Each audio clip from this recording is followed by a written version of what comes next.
आज हम odd to A Nightingale एक पोयम है जॉन कीट्स के द्वारा लिखी हुई, उसके हम सेकंड पार्ट को डिस्कस करने वाले हैं। इसका पार्ट हम फर्स्ट पार्ट जो है पहले ही डिस्कस कर चुके हैं, वो वीडियो मैंने अपलोड कर दी है, आप उसे देख सकते हैं, लिंक उसका डिस्क्रिप्शन बॉक्स में दिया गया है। तो जॉन कीट्स जो हैं अंधेरे में, रात के अंधेरे में बैठे हुए हैं और नाइटिंगेल बर्ड से बात कर रहे हैं।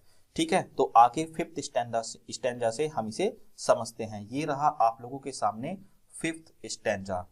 I can not see what flowers at my feet. वहां पर इतना अंधेरा है जहां पर जॉन कीट्स बैठे हुए हैं। वो कहते हैं कि आई कैन नॉट सी, कि मैं तो ये भी नहीं देख सकता कि किस तरह के, किस क्वालिटी के फूल जो हैं मेरे पाँव में पड़े हुए हैं। Nor what soft incense hang upon the boughs. वो कहते हैं कि जो सॉफ्ट इंसेंस मतलब जो मधुर मधुर, जो इंसेंस का मतलब है जो खुशबू है वो आ रही है, मैं तो ये भी नहीं बता सकता ये किस डाली से आ रही है, किस पेड़ से आ रही है। बट लेकिन इन एम्बाम डार्कनेस गैस ईच स्वीट, लेकिन इस अंधेरे में भी मैं गैस करके ये बता सकता हूँ कि ये खुशबू जो है किस तरह के फूलों की है, किस तरह की पत्तियों की है। Wherewith the seasonable month endows. वो कहते हैं क्योंकि मैं अच्छी तरह से जानता हूं कि ये एक सीजनेबल मंथ है। सीजनेबल मंथ है, यहाँ पर कौन सा मंथ है? मई का मंथ है, जहां पर जॉन कीट्स बैठकर बातें कर रहे हैं कि ये सीजनेबल मंथ है और यहाँ पर कुछ पर्टिकुलर तरह के ही पेड़ हैं जो महक छोड़ते हैं, कुछ फूल हैं जो महक छोड़ते हैं। द ग्रास, और यहाँ पर ग्रास है। द थिकैट, थिकैट का मतलब होता है कुछ पर्टिकुलर तरह के पेड़ ही ग्रुप में जो रहते हैं उनकी बात की गई है। And the fruit tree wild, वो जो जंगल में कुछ ऐसे फ्रूट ट्री भी हैं, ऐसे फलों के पेड़ भी हैं जो महक छोड़ते हैं। व्हाइट हाथरोन, अब वो कहते हैं कि हाथरोन के कुछ व्हाइट फूल भी हैं। एंड पास्टरल एग्लेंटाइन, और एग्लेंटाइन के कुछ फूल हैं।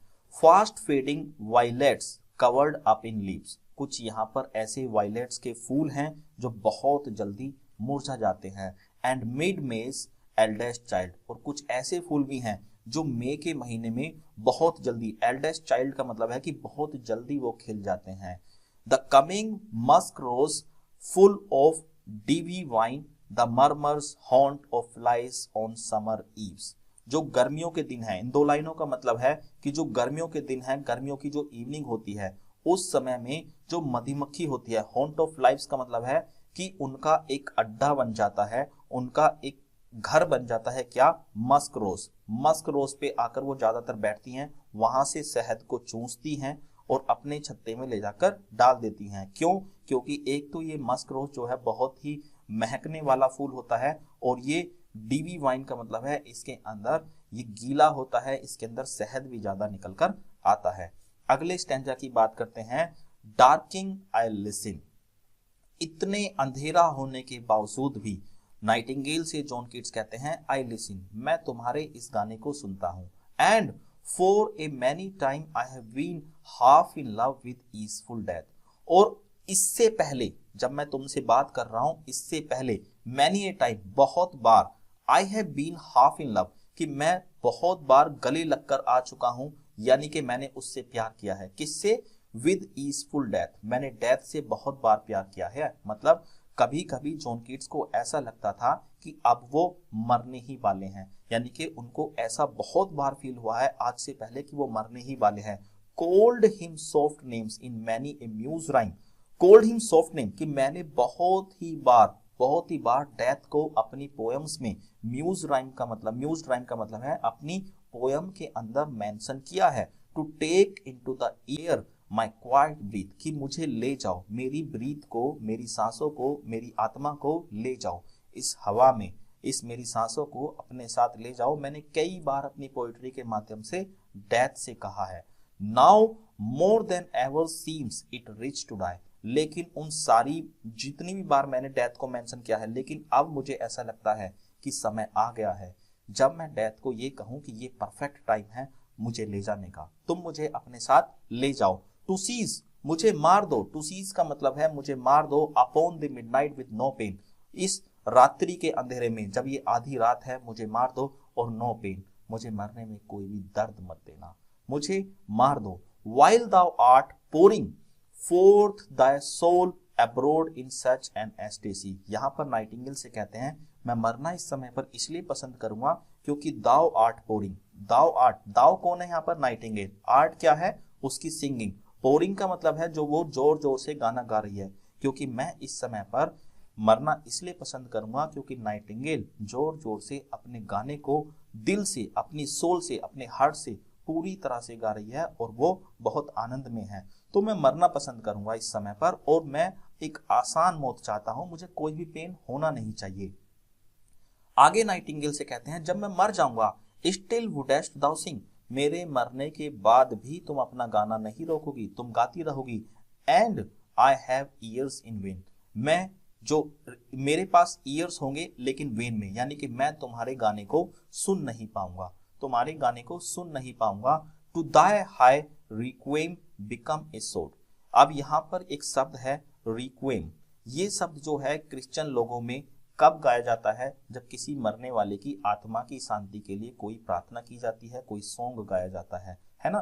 तो ये नाइटिंगेल का सॉन्ग जो है ऐसा सॉन्ग बन जाएगा कि वो जॉन कीट्स की आत्मा की शांति की प्रार्थना करेगी। आई होप यहाँ तक आपको समझ में आ रहा है। अगले स्टैंजा की तरफ को चलते हैं। वो कहते हैं, thou was not born for death immortal bird, कि ए नाइटिंगेल, तुम क्या हो? तुम इमोर्टल बर्ड हो, तुम्हारा जन्म इसलिए नहीं हुआ है कि तुम मर जाओ, तुम तो इमोर्टल हो। No hunger generation tread the down, और कोई भी हंगर जनरेशन यानी कि कोई भी इंसान ऐसा नहीं है जो तुम्हें खत्म कर सके, जो तुम्हें मार सके, जो तुम्हें पीछे खींच सके, जो तुम्हें नीचे ला सके। आगे कहते हैं, द वॉइस आई हियर, जो तुम्हारी आवाज में सुनता हूं, जो तुम्हारी आवाज में सुनता हूं।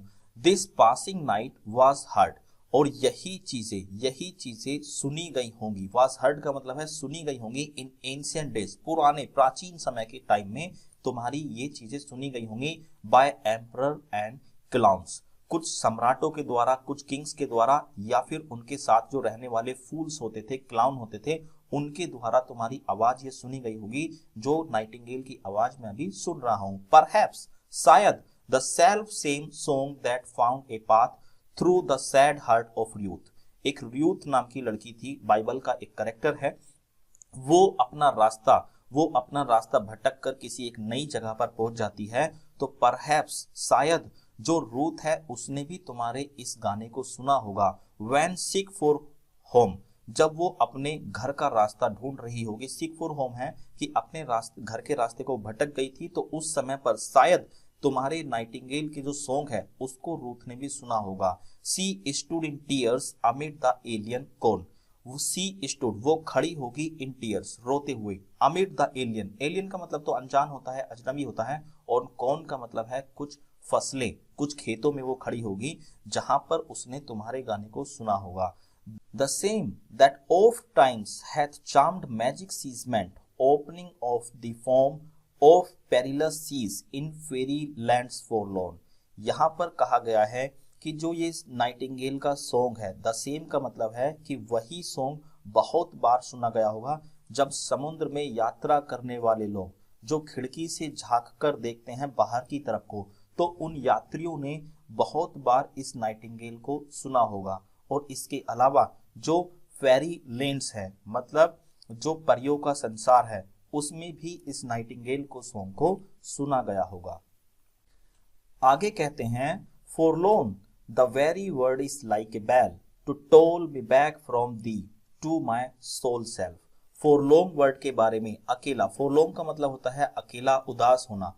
तो जब जॉन कीट्स इस शब्द के बारे में सोच ही रहे थे तो उन्हें ये एक बैल की तरह लगा, एक घंटी की तरह लगा। और ये इसके बाद to toll me back from thee to my sole self, कि उस बैल ने मुझे खींचा मेरी पूरी रियल लाइफ की तरफ को। क्योंकि अभी तक किस चीज में थे जॉन कीट्स? अपनी इमेजिनेशन में थे कि वो इसके बर्ड के साथ, नाइटिंगेल बर्ड के साथ क्या कर रहे हैं, उड़ रहे हैं, फ्लाई कर रहे हैं। एड्यू, एड्यू का मतलब होता है गुड बाय करना। अब समय आ गया है जब जॉन कीट्स इस नाइटिंगेल को गुड बाय करेंगे।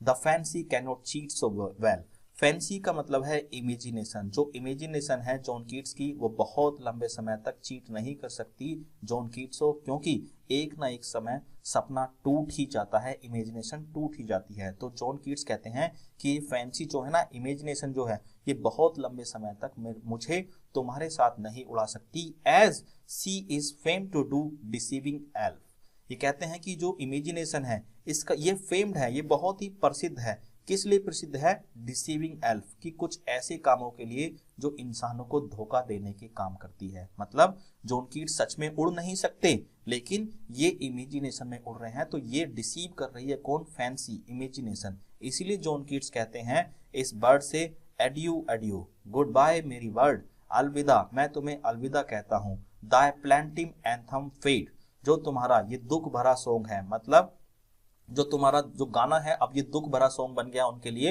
एंथम, एंथम यहाँ पर इसी सॉन्ग को कहा गया है नाइटिंगेल के कि ये फेड हो रहा है। अब ये धीरे धीरे इसकी आवाज जो है वो कम होती जा रही है, क्योंकि तुम मेरे पास से दूर जा रही हो। पास्ट द नियर मेडोज, अब तुम कहां पर पहुंच गई हो? जो घास के हरे भरे मैदान है मेरे पास, उनमें पहुंच गई हो। ओवर द स्टिल स्ट्रीम, अब तुम धीरे धीरे उससे दूर निकलकर जो नदियां हैं, जो घाटियां हैं, उनके ऊपर पहुंच गई हो।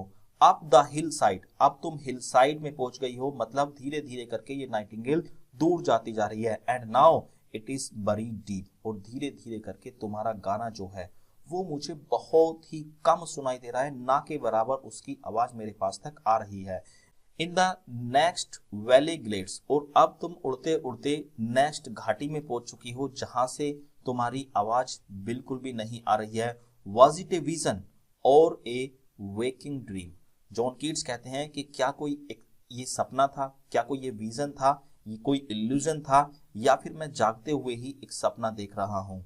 फ्लीड इज द म्यूजिक, और अब तुम्हारा, फ्लीड का मतलब है कि पूरी तरह से गायब हो जाना, भाग जाना, कि तुम्हारा गाना जो है अब पूरी तरह से शांत हो गया है, मैं तुम्हारे इस गाने को सुन नहीं पा रहा हूँ। डू आई वेक और स्लीप, कि क्या मैं जाग रहा था, मतलब वो अभी इस चीज पे डाउट कर रहे हैं कि क्या मैंने ये चीजें जागते हुए की हैं या मैं सो रहा था, क्या ये मेरा सपना था या मैंने जागते हुए ही कोई इमेजिनेशन की है। आई होप ये पोएम आप लोगों को समझ में आई है। मिलते हैं अगले लेक्चर में, तब तक के लिए जय हिंद।